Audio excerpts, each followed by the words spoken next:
What's up, guys? Joe here, the guy who said time is a flat circle. And I'm here to recap UFC Fight Night, Kattar versus Allen. I want to apologize for the other side, for the bare back on the wall. I have bad luck with disc plates, apparently. I'm not going to say if they're good or bad, but... Anyway, so enough talk, though, and let's get to the fights.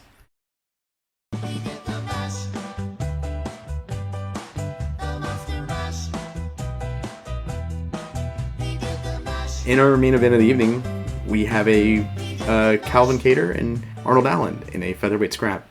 And I'm starting to get this weird feeling that featherweight is cursed. So first round, a little slow. Both dudes are trying to find their range, they're struggling to. Kattar starts having success first, I felt like. But after having success for a moment, Arnold Allen just took it all from him. And he was landing the bigger shots, he was landing the more shots, and he was using very good movement. Like, his movement was very good side to side and defensively, and he was controlling the space with it, I thought. It seemed like once he learned Kattar's timing, he just kind of started getting able to run away with it. There was some very interesting stuff going on, though, with the manipulation of how they both were trying to manipulate the open guard matchup. Kattar was showing a really nice left hook over the top. I always like that whenever you're facing a southpaw. And Arnold Allen was using a lead leg calf kick to kind of judge his distance and step in, because the jab is a little unreliable in the matchup due to hand fighting and hand checking. But it was Allen's footwork and speed that was really winning him the whole round and fight. This led at one point actually to Kattar throwing out a lead flying knee. Well, Allen sidesteps it, and Kattar's trying to adjust in midair to make sure it hits him as he's stepping out, and it causes him to land incorrectly, or just painfully, I guess would be the better word, on his right leg. You can tell it was hurt instantly. Allen was on top, trying to get an anaconda choke going, and you knew that he was in trouble. It's pretty bad.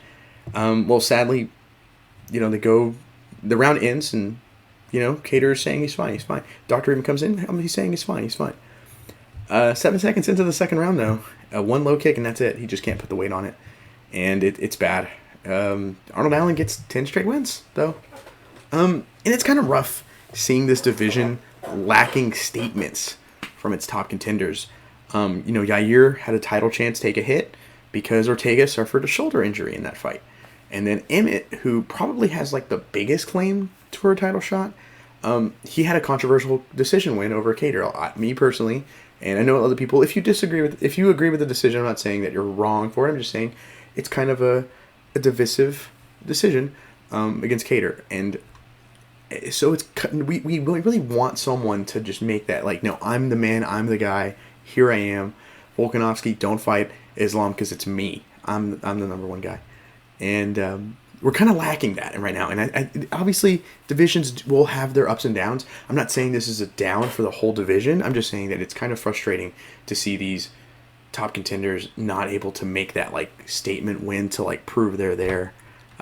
It's definitely kind of hard. But if I were to, me a matchmaker here, hire me, UFC, trust me, I can do the job. I wouldn't book Diaz Chimaev. That's how good I am. That's all I'm saying. But I hope we can make Josh Emmett and Arnold Allen. I think at that point, okay, no one has a statement win, so we kind of have to start narrowing things down. I think Emmett has the best, argument for it. And Allen, 10-fight winning streak, it's kind of hard to disagree with. And I know people are going to go, well, who's he fought? I mean, I think Dan Hooker was a solid win. I know people are oh, he's mostly at lightweight, but he was good at featherweight back in the day. Which wasn't all that long ago, really. It was less than 10 years ago. I think it was 6 years ago, maybe 5 even, that he was at featherweight. And so I think that's a good one. I also think that, the Yair one, I go, ooh, you just fought Max, though. You're on a 1-fight winning streak. I don't know if I'm ready to, commit to you right now. So I personally would want to see that. Honestly, although I've been really blown away with Arnold Allen's performances lately. Obviously, his last one was great. This one, it just ended bad, but his performance up to the point, I should say, was very, very good. I expected him to win. I expected him to but I expected him to pull away is what I should say. So I expected him to win, but I expected a slow start, and he just pulls away. And we didn't really get that, because he just kind of started, like after like 2 minutes, he was like, oh, I got the timing down. I got it now. It's over. And he just started kind of picking his spots and just had the movement and footwork. He looked fantastic out there against Kattar, who I think is a very, very top guy. I think he's easily top 5 in my mind.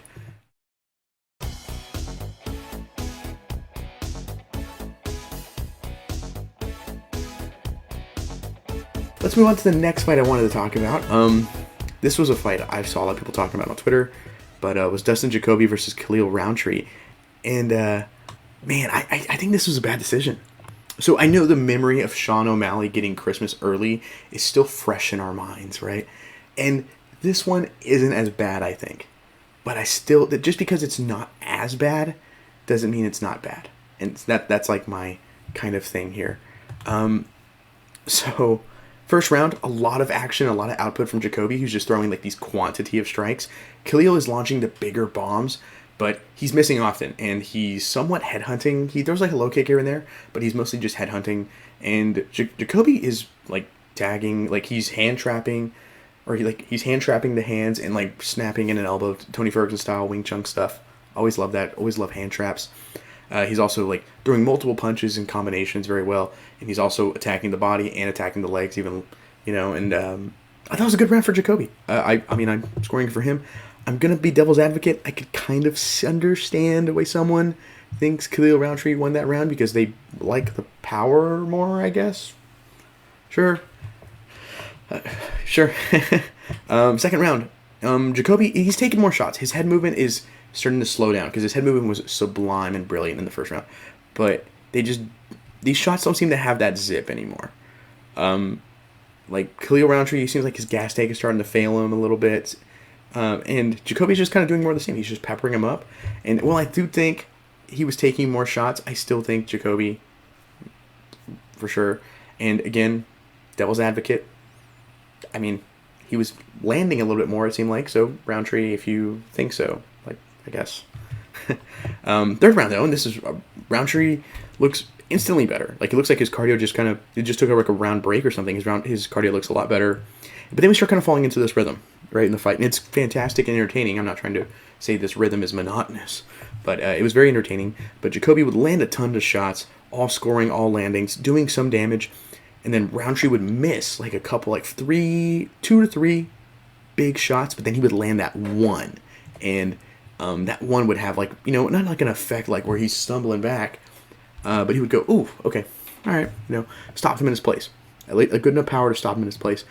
And this kind of went for the whole round. And I got to be honest, though, there was moments where Rountree would kind of put it together a little bit. And he would kind of have momentum shift in his favor. And I like those moments enough that I actually do give Rountree that round.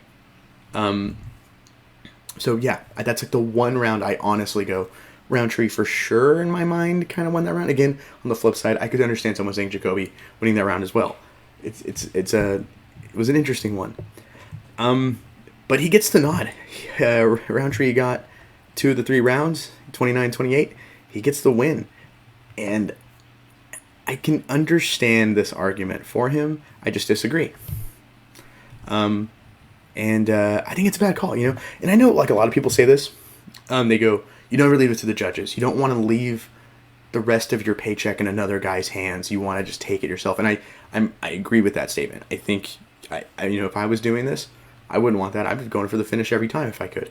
But I'm not doing it. I'm not saying I'm a badass or anything. I'm just saying I understand that mindset 110%, especially when they hold win bonuses like that. But at the end of the day, it's pretty hard to finish every guy you come across. The 2 guys I can think of, like, at the top of my head, I go, Boss Rutten. It's like, no, he's got 2 decision wins. And then Costa, who also has 2. That's like for my old school pick of a guy and a current guy, and I go, okay, so it's pretty hard to get that high of a finish rate. No one has like 100% I can think of at the top of my head, and at least fought the best competition. I can't think of anyone at 100%. So I don't know.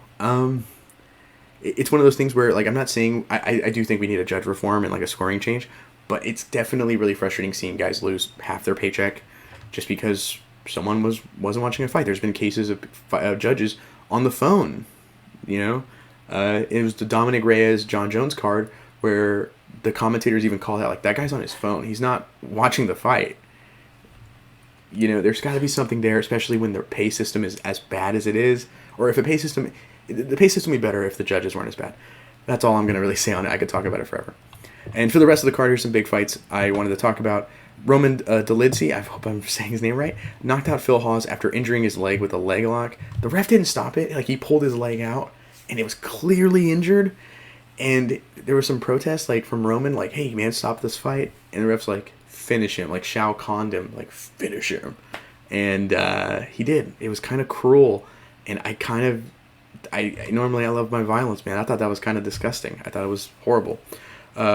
Marcos Rogerio de Lima ended the decision streak of Andrei Arlovski by dropping him with a punch and jumped on top, got a rear naked choke win. And finally, a boy of mine, Chase Hooper, lost. He got stopped with strikes, and a lot of people were kind of ragging on him for, like, why is he in the UFC and everything. He's still really young. I feel like I'm always defending him. He's very young. He's a very talented kid. He's got wins in the UFC. He's got finishes in the UFC. He's young. You're going to have growing pains, which is what it is.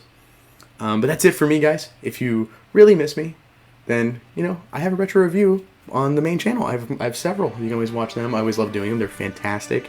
And, of course, next week, I will be here for Marina Rodriguez versus Amanda Lemos. So be sure to check me out on that. And I also stream on Twitch. I stream on Twitch at least 2 times a week at this point right now. I'm trying to work around my schedule, trying to fine-tune it. But you can also catch me there if you really want, or on Twitter.